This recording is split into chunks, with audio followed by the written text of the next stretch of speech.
ফুলবাড়ীতে truck easy bike মুখোমুখি সংঘর্ষে গুরুতর আহত এক। আসাদুর রহমান হাবিব, দিনাজপুর। ফুলবাড়ী প্রতিনিধির ভিডিও চিত্রে বিস্তারিত।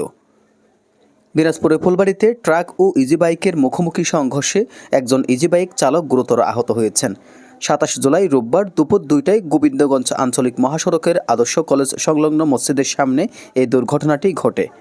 স্থানীয় ও পুলিশ সূত্রে জানা গেছে, যাত্রী নামিয়ে ইজিবাইকটি ঘোরানোর সময় দিনাজপুর থেকে ছেড়ে আসা ঢাকাগামী একটি ট্রাক ইজিবাইকটিকে সজোরে ধাক্কা দেয়। এতে ইজিবাইকটি ধুমড়ে মুচড়ে যায় এবং চালক মারাত্মকভাবে আহত হন। আহত চালকের নাম হারুন মিঞ্জির।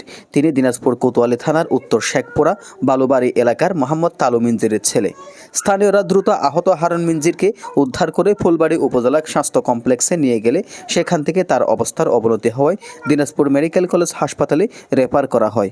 খবর পেয়ে ফুলবাড়ী থানা পুলিশ ঘটনাস্থলে পৌঁছে ট্রাকটিকে জব্দ করে, তবে চালক ও সহকারী দুর্ঘটনার পরপরই পালিয়ে যায়।